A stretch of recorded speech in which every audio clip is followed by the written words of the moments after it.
नमस्कार, जय माई की। आज राधाष्टमी है और भगवती राधा एक विशेष अनुग्रह है, विशेष कृपा है। इनके तत्व में तो कहना कुछ उचित नहीं होगा, समझाना भी कुछ उचित नहीं है, ना ही कुछ उनके बारे में जानने योग्य है। एक ऐसा तत्व है जो केवल अनुभव से समझ में आता है। कृष्ण बुद्धि से समझ में आएंगे, शिव बुद्धि से समझ में आएंगे, शक्ति भी बुद्धि से समझ में आ जाएगी। तर्क से तुम सारे तत्वों को समझ पाओगे, लेकिन राधा तत्व के लिए कोई तर्क नहीं है। राधा के लिए कोई तर्क नहीं, क्योंकि राधा वो शाश्वत सत्य है। ब्रह्मांड का एक ऐसा सत्य है कि जहां पर सारे तत्व विलीन हो जाते हैं, चाहे वहां भगवान शिव ही क्यों ना हो, कृष्ण ही क्यों ना हो, विष्णु ही क्यों ना हो। यहां पर मैं कोई देवताओं का विशेषण देना नहीं चाहता हूं, पर राधा जो है उसके तत्व के बारे में बताना चाहता हूं। महाप्रेम आनंद स्वरूप,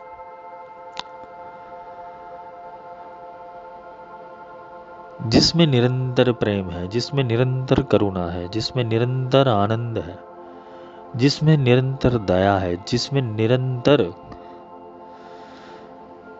ज्ञानी भी डूबे हुए, ज्ञानी भी डूबे हुए, अज्ञानी भी डूबे हुए, योगी भी डूबे हुए, भोगी भी डूबे हुए। एक ऐसा तत्व है, अगर इससे कोई जान ले, इसकी समझ प्राप्त कर ले,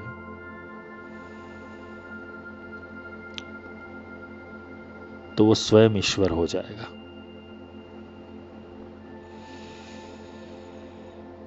ऐसे शक्ति के विभिन्न आयाम हैं, पर मैं यहां पर वो आयामों से परे का जो आयाम है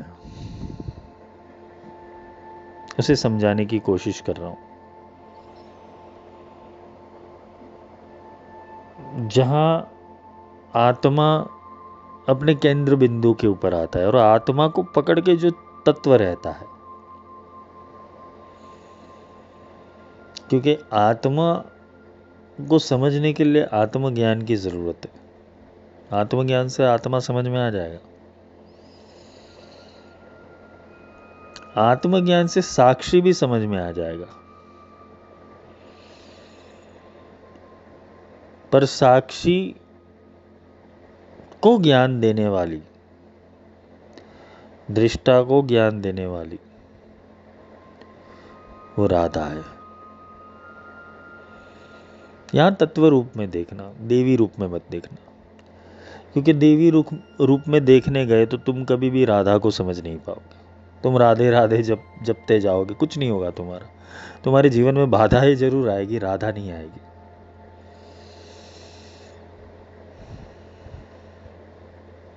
आध्यात्मिक तत्वचिंतकों के लिए ये बहुत बड़ा विषय है, और इसीलिए सारे तत्वज्ञानी जितने भी चिंतक हो गए, जितने भी जिन्होंने ये तत्व को जाना, उनके अंदर रस आ गया, संगीत आ गया, आनंद आ गया, प्रेम आ गया, ऊर्जा आ गई। राधा के पीछे कृष्ण भागते हैं। पर ये राधा को समझने में हमने गलती नहीं कर दी। ये राधा को समझने के लिए हमने सबसे बड़ी गलती ये कर दी कि उसे आकार दे दिया, और आकार देने के बाद कृष्ण को भी आकार दे दिया, और आकार देने के बाद दोनों की पूजा शुरू कर दी तुमने। जैसे राम सीता की हुई, जैसे शिव शक्ति की हुई, वैसे राधा कृष्ण की पूजा करने लगे।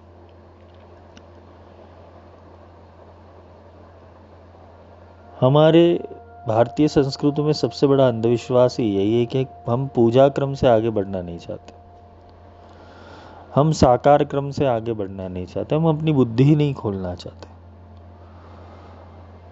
कृष्ण को मक्खन खिलाया तो राधा को भी खिलाया, कृष्ण को झूलना झुलाया तो राधा को भी झूलना झुलाया।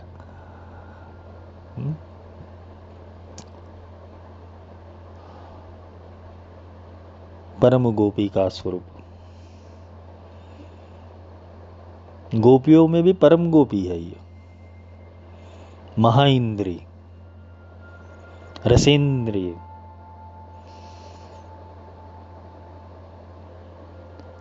जो रास के मध्य में रहती है, जिससे रास उल्लासित रहता है, जिससे महाराज जागृत होता है, जिनका रस प्राप्त करने के लिए महादेव को भी गोपी का स्वरूप लेना पड़ा, यानी ज्ञान को भी इंद्रिय बनना पड़ा। इंद्रिय भी ईश्वर तभी हो पाती है कि जब वो इस तत्व के पास पहुंचे, और इस तत्व के पास पहुंचाने का काम कृष्ण का है। कृष्ण कौन है? कृष्ण साक्षी है। कृष्ण वो साक्षी अवस्था है तुम्हारी आत्म तत्व की, वो साक्षी है, विटनेस। और जहां पर सुरता आके, जहां पर धारा आके रुकती है, राधा का उल्टा अर्थ होता है धारा, और वो धारा आती है ब्रह्मांड से, चेतना रूप में, शब्द ब्रह्म रूप में, वाइब्रेशंस रूप में, गुरु कृपा के रूप में। रास मंडल वासिनी, राधा जी का एक नाम है रास मंडल वासिनी। जहां अनेकों रास चल रहे हैं, जहां अनेकों रस चल रहे हैं, जहां इंद्रियों को तृप्ति क्या, वो अमर हो जाती है इंद्रियां, क्योंकि गोपी अमर हो गई। गोपी का अर्थ होता है गो यानी इंद्रिय, पी यानी पीने वाली, इंद्रियों का रस पीने वाली वो गोपी है। और ये सारी गोपियों की स्वामिनी कौन है? राधा। कृष्ण ने गोपियों के साथ रास नहीं खेला, कृष्ण ने राधा के साथ रास खेला। वहां गोपियां भी आ गई, क्योंकि जब तुम्हारा साक्षी सुरता का रस चख लेता है, जब तुम्हारा साक्षी सुरता का रस चख लेता है और वो धारा में अपने तत्व को मिला देता है, तब तुम्हारी इंद्रिया भी ऑटोमेटिकली उसको केंद्रित होते हुए, वो तत्व को केंद्रित होते हुए उसके आसपास ही चलेगी। ये आध्यात्मिक रस है।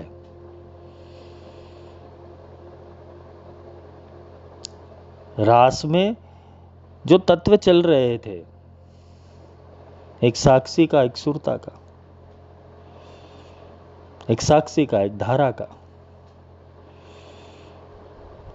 जब वो रस चलता है ना, तो तुम्हारी पंचेंद्रिय भी आ जाती है, जितनी भी इंद्रिया है तुम्हारे अंदर। ऐसे तो मुख्य देखने जाए तो पंचेंद्रिया ही है, बाकी उसके उपक्रम में जाओ तो 25 तत्व भी होते पंचीकरण के अंदर।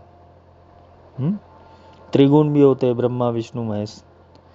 तुम्हारा मन बुद्धि चित्त अहंकार भी होता है। 8 गोपिका बोली गई है।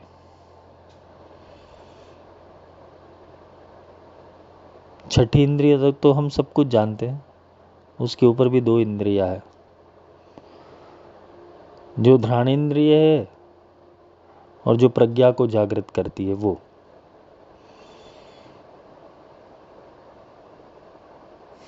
सिक्स सेंस, 7 सेंस, 8 सेंस, ये सारी सेंस जब वो धारा में लग जाती है, वो साक्षी को देखने में लग जाती है, तो साक्षी हर एक गोपी के साथ रहता है, यानी कृष्ण हर एक गोपी के साथ रहता है। कृष्ण ने कहा कि मैं राधा के अलावा किसी के साथ रास में नहीं रहूंगा, रस में नहीं रहूंगा। ये राधा वो सुरता है कृष्ण की, साक्षी की वो सुरता है, धारा है वो। उसको पीने के लिए इंद्रिया भी आ जाती है, यानी तुम्हारा मन, बुद्धि, चित्त, अहंकार, तुम्हारी कर्मेंद्रिया जितनी भी है, ज्ञानेंद्रिया, कर्मेंद्रिया, वो सब आ जाती है वो रस को पीने के लिए। जो तुम्हारे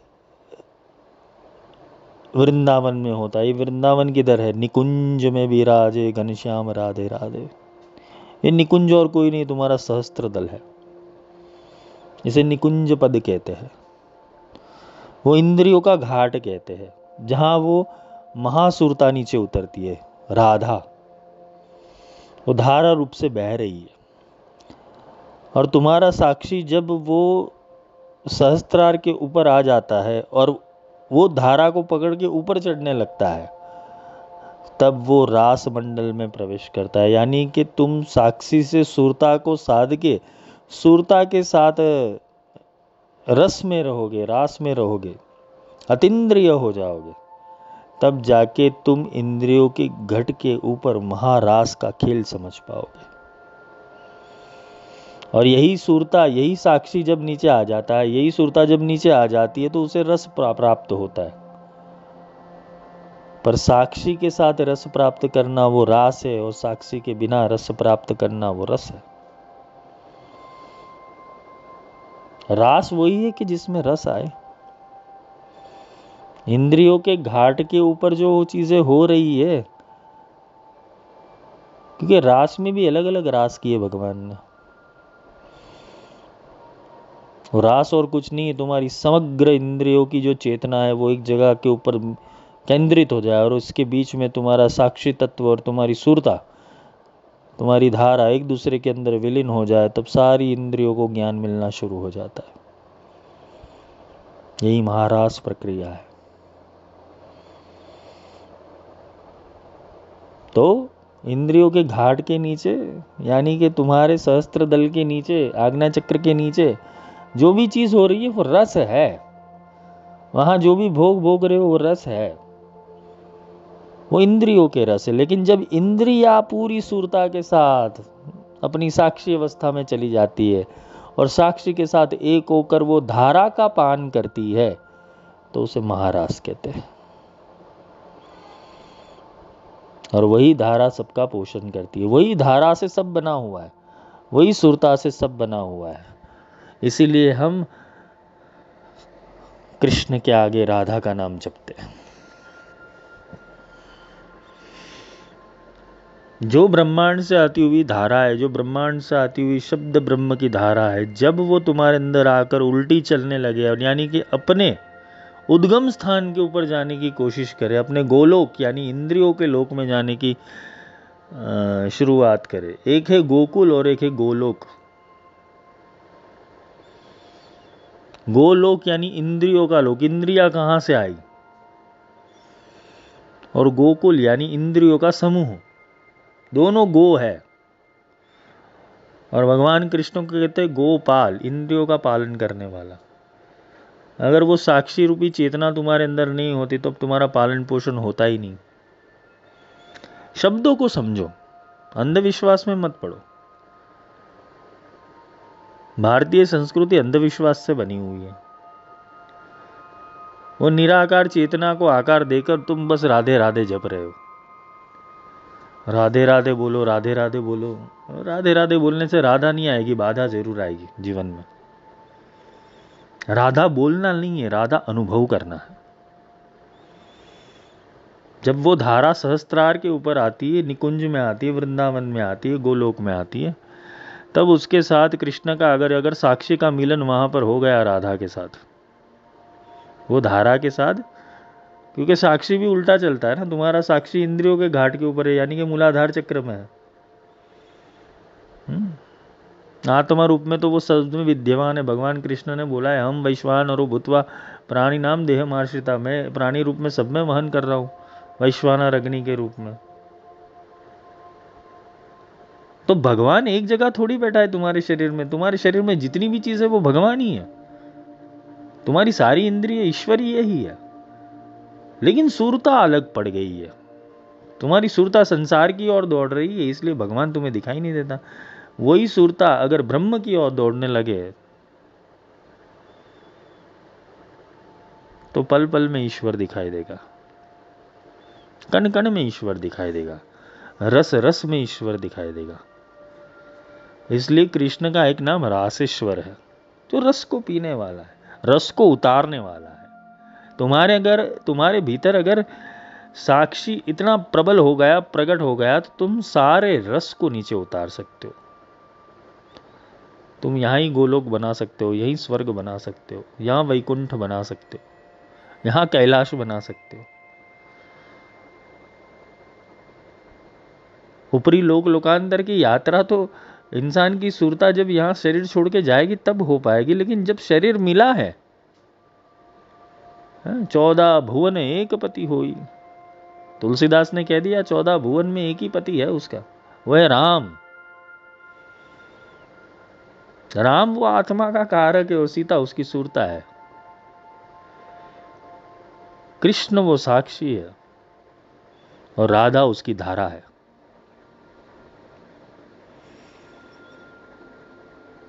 तो राधा भी अष्टम पद है, कृष्ण भी अष्टम पद है। ये 8 का खेल समझो, ये 8 के खेल के अंदर उतरो, तुम्हारे जीवन को शून्य से अनंतता की ओर ले जाओ। फालतू के प्रपंच के अंदर पड़े हो, तुम्हारी कुंठाओं के कारण ही तुम्हें वैकुंठ नहीं मिलेगा। तुम्हारी कुंठाएं बहुत सारी, तुम्हारी बुद्धि के बहुत सारे पैटर्न्स हैं, तुम्हारी इंद्रियों के बहुत सारे पैटर्न्स हैं। तुमने कभी वो रस चखा ही नहीं है रास का, तो तुम लीन कहां पर हो पाओगे, ध्यान कहां लगा पाओगे, सुरता कहां लगा पाओगे, डूबोगे कहां पर। तो डूबने के लिए तुम्हारा साक्षी उस सुरता को प्रेम करने वाला होना चाहिए। डूबने के लिए तुम्हारा साक्षी उस सुरता का ध्यान करने वाला होना चाहिए।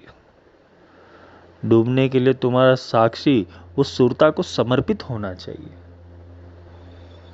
वो सुरता के आगे नतमस्तक होने वाला साक्षी, वही राधा और कृष्ण की अवस्था है। भगवान श्री कृष्ण ने राधा जी को अपना गुरु माना, उनका पूजन किया, सब लोगों ने देख लिया, सब लोग खुश हो गए, सब लोग उसके अंदर प्रेमी प्रेमिका के खेल खेलने लगे। पर सोचो तो सही कि क्या कृष्ण जैसा बड़ी चेतना, वो सामान्य गोपी का राधा की भक्ति कर रहा है, प्रेम कर रहा है, वो कैसे समझ में आएगा। तो राधा की दिव्यता वो कृष्ण से प्रकट होती है और कृष्ण की दिव्यता राधा से प्रकट होती है। ये दोनों ही तत्व अभिन्न है। कृष्ण से राधा अलग नहीं हो सकती और राधा से कृष्ण अलग नहीं हो सकता। दोनों मर्ज हो जाए। जैसे शिव है वैसे ही शक्ति है, जैसे राम है वैसे ही सीता है। तो सुरती से ध्यानी को कभी अलग नहीं कर सकते हो तुम। ध्यानी सुरती के पीछे ही भागेगा और सुरती ध्यानी के पीछे भागेगी। ये खेल अगर समझ लिया ना तो तुम्हें भगवान तुम्हारे अंदर मिल जाएंगे। बाहर मंदिर में मत भटकना, कोई अष्टमी मत बनाना, हरदम अष्टम पद के ऊपर रहना, आत्म पद के अंदर 7 चक्र पार करके ऊपर ही बैठ जाना।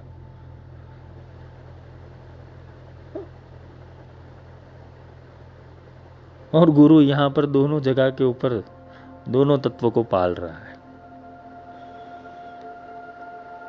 क्योंकि सहस्त्रार के ऊपर ही गुरु पादुका होती। गुरु ही वो सुरता देते हैं तुम्हारे साक्षी को, गुरु ही वो शब्द ब्रह्म देते हैं तुम्हारे भीतर के साक्षी को, गुरु ही वो अनाहत नाद देते हैं तुम्हारे साक्षी को और तुम्हारे साक्षी को जगाते कि सुन इसे। साक्षी जब सुरता लगाता है शब्द के अंदर धुन के अंदर तो धुनकार धुन बजाता है वो, तब जाके वो महानाद ब्रह्मनाद बन जाता है। वो ब्रह्मनाद ऐसा तैसा नहीं, पूरा ऑर्केस्ट्रा बजता है वहां पर। बिन रसना सौ सौ धुन होई, सौ सौ धुन एक साथ बजेंगे, धुनकार धुन बजेगी। और वो धुनकार धुन के अंदर तुम्हारे समग्र शरीर की चेतना एक केंद्र के ऊपर टिक कर वहां आनंद लेगी। उसे महारास स्थिति कहते हैं। यहां चेतना का अपलिफ्टमेंट चाहिए, और अपलिफ्टमेंट के लिए ही गुरु आते हैं। गुरु तुम्हारे अंदर राधा कृष्ण के, राम सीता के, शिव शक्ति के, सबके दर्शन करवा देंगे। बस तुम्हें पहचान करनी आनी चाहिए। तुम पागलों की तरह पूजा पाठ और मंत्र उपासना और यंत्र उपासना, जंत्र उपासना के अंदर लगे हो, जबकि तुम्हारे अंदर चैतन्य का दिया प्रकट ही है। तुम्हारी बुद्धि के अंदर वो तेल भरा ही हुआ है, भगवान ने भर्गो देवस्य धीमहि, पर तुम्हें जागृत करना नहीं आता है, क्योंकि तुम्हारा घर्षण नहीं हुआ, तुम्हारा सर्व संशोधन चक्र ही नहीं चला, तुम्हारे अंदर वो झटके ही नहीं लगे कि मैं क्या कर रहा हूं, मुझे क्या प्राप्त करना है। और नरसिंह मेहता जो भक्त था, उसकी भक्ति के अंदर रस आ गया, तो उसने भगवान को प्रकट किया, कृष्ण को, साक्षी को प्रकट किया, और भगवान को बोला कि, भगवान ने बोला क्या चाहिए वरदान। उसने तो भगवान शंकर को प्रसन्न किया, और भगवान शंकर को बोला मुझे रास के दर्शन करना है, तो क्या रास में तो मैं भी नहीं जा सकता हूं। उसके लिए तुम्हें कृष्ण की परमिशन लगेगी। फिर कृष्ण भक्ति शुरू की। कृष्ण यानी साक्षी, शिव यानी ज्ञान। भक्त को पहले ज्ञान अवस्था प्राप्त करनी है। भक्त पहले ज्ञानी बन जाए, और ज्ञान के माध्यम से अगर भक्ति करता है, तभी जाके वो साक्षी के दर्शन कर पाएगा, वो सुरता का दर्शन कर पाएगा। एवं सतत युक्तानाम, अर्जुन को भगवान ने यही तो समझाया, अर्जुन युक्ति खोज, युक्ति से कर, भक्ति अंधों की तरह मत करो। बाबा जीओ के प्रवचन सुन के भक्ति मत करने लग जाना। तुम्हारे पास युक्ति होनी चाहिए कि कृष्ण है कि नहीं तुम्हारे साथ। कृष्ण तो मिल ही जाएगा, राधा मिलना मुश्किल है।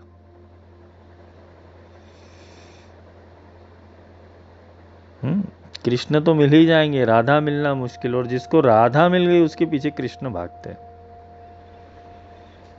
तो तुम्हारे जीवन में अगर आध्यात्मिक घटनाक्रम बनने वाला है, तो तुम्हें आध्यात्मिक तत्वों को प्राप्त करना पड़ेगा। राधा कोई स्त्री का शरीर नहीं है, कोई प्रेमिका का शरीर नहीं है। राधा वो महा आनंद स्वरूप है, एक प्रतिकृति है। वो एक धारा की प्रतिकृति है जो निरंतर बह रही है। इसके अंदर निरंतर संवेदना है, निरंतर प्रेम है, निरंतर वात्सल्य है, निरंतर करुणा है, निरंतर जीव के उद्धार की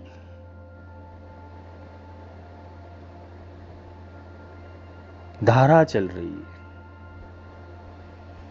जीव के उद्धार की करुणा चल रही है, जीव के उद्धार की ममता चल रही है, वही राधा है।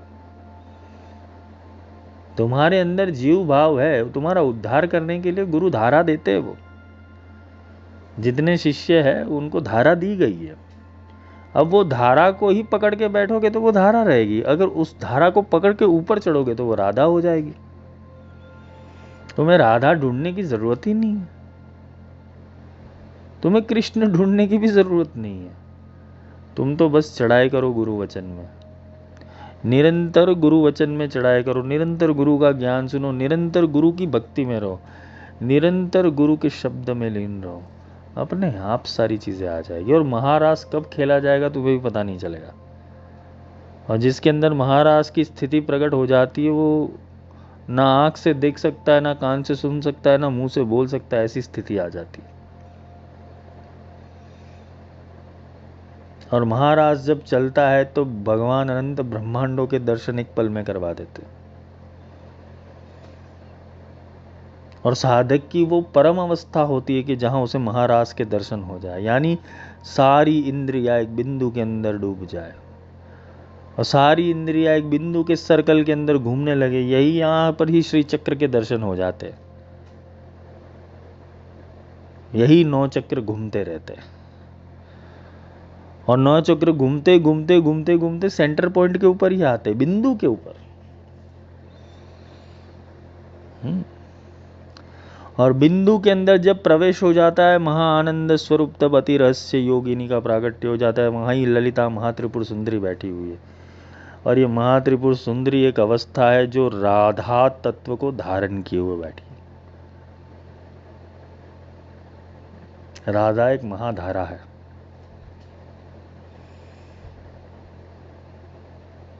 गोप्त्री गोविंद रूपिणी,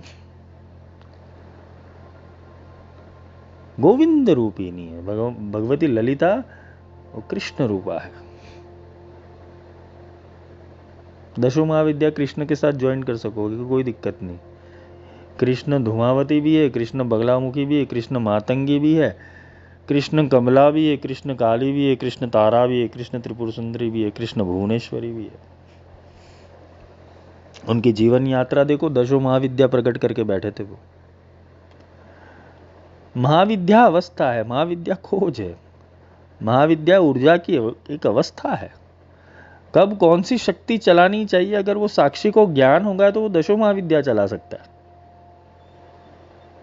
लोगों को फालतू के आडंबर करने हैं बस। आडंबरी अति लालसी सिमरे माया अनेक, भूत रहे चोला बजे, करे ना प्रीत घड़िक। चोले क्यों भजने वाले हैं? और क्या ही लगा रखा है राधा राधा राधा। राधा को समझो तो सही।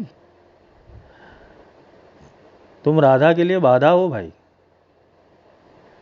बिना समझे राधा राधा जपोगे तो उसका मतलब ही नहीं है।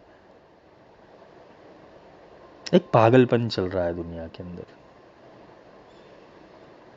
सुरती साधी नहीं और राधा की भक्ति करनी है। वो तो राधा राधा जपते जपते वो धारा कबूल आ जाए तुम्हारे पास, वो पता नहीं चलता। लेकिन जब भी गुरु प्रदत्त होना चाहिए, जब भी वो साक्षी का होना चाहिए। निही अक्षर निज नाम है, प्रेम प्रीति सो से, या में कुछ सब कुछ बन पड़े, यू जानो मन में। निही अक्षर निज नाम है। भगवान का नाम क्या है? निही अक्षर है, अक्षर बिना का है, अक्षर ही नहीं है वहां पर। तुम कौन से अक्षर का जाप कर रहे हो? राधा लिखने के बाद राधा को मिटाया जा सकता है, राम लिखने के बाद राम को मिटाया जा सकता है, हनुमान लिखने के बाद हनुमान को मिटाया जा सकता है। इरेजर घुमा दो, किसी दीवार पे लिख दो, उसके ऊपर दूसरा रंग चढ़ा दो, वो नाम मिट जाएगा। पर जो गुरु नाम देते वो कभी मिटता नहीं, वो अमर नाम होता है। वही अमर नाम वो राधा है। तो राधा तत्व है। राधा वो प्रचंड धारा है, महाप्रेम आनंद स्वरूप की। भगवान को प्रेम करना है तो इस तरीके से करो कि तुम उसको प्राप्त कर पाओ। मूर्खों की तरह अभिव्यक्ति करने से तुम्हें कुछ लाभ नहीं होने वाला। डीपी के अंदर, स्टेटस के अंदर, सब जगह राधा भक्ति करने से तुम्हें कुछ लाभ होने वाला है, राधा जी घर पे आने वाली हो तो अच्छा है। प्रपंच से दूर रहो। भगवान को प्रकट करना है तो प्रपंच मत रखो। तुम कैसी भक्ति कर रहे हो उसका प्रदर्शन करने जाओगे तो भगवान तुमसे कोसों दूर हो जाएगा। भगवान को प्रदर्शन प्रिय नहीं है, भगवान को दर्शन प्रिय है कि तुम्हें आत्मदर्शन हुए कि नहीं, तुम में कुछ जागृत हुआ कि नहीं, तुम दार्शनिक बने कि नहीं। भगवान को उसमें इंटरेस्टेड है। भगवान तुम दर्शन करोगे या दुनिया को करोगे, उससे क्या लाभ होगा?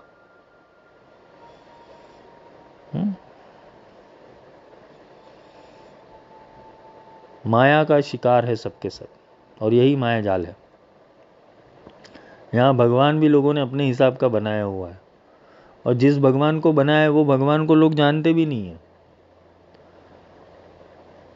हनुमान जी चिरंजीवी है, वो लोग बस यही बोल के हनुमान जी चिरंजीवी आते हैं। अभी तो पॉडकास्ट वालों ने जो माइंड गेम खेलना शुरू कर दिया है, पुराण उठा लोगे, वेद उठा लोगे, ये उठा लेंगे, वो उठा लेंगे, ये कहानी वो कहानी, सारी कहानियाँ सुनते सुनते क्या कभी सवाल नहीं आया कि इनको मिलना चाहिए भगवान को? महाविद्या की कहानियाँ सुनोगे, महाविद्या मिलनी चाहिए, महाविद्या समझ आनी चाहिए, खुद ही उसका अनुभव करना चाहिए। वो कभी समझ में नहीं आया। ज्ञान के पीछे मत भागो, अनुभव के पीछे भागो, क्योंकि अनुभव हो गया तो तुम्हें ज्ञान प्राप्त करने की जरूरत नहीं है। ज्ञान तुम्हारे घर बैठे आ जाएगा। घर बैठे नल खोलो, गंगा आ जाएगी तुम्हारे पास। ज्ञान अनुभव जन्य हो तो बात की है ना। कल्पना में देखने वाले चित्र और कल्पना में देखने वाली सारी चीजें, वो तो मूर्ख मूर्ख लोगों की बात है। प्रत्यक्ष प्रत्यक्षम किम प्रमाणम, प्रत्यक्ष का कोई प्रमाण नहीं होता। और जो प्रत्यक्ष होता है वही सत्य होता है। तुम 20 साल साधना करो, 25 साल करो, 40 साल करो, जब तक तुम्हें वो तत्व ही नहीं मिला तब तक तुम्हारी सारी चीजें व्यर्थ है। तुम अपने आप को बेवकूफ बनाने के अलावा कुछ नहीं कर रहे।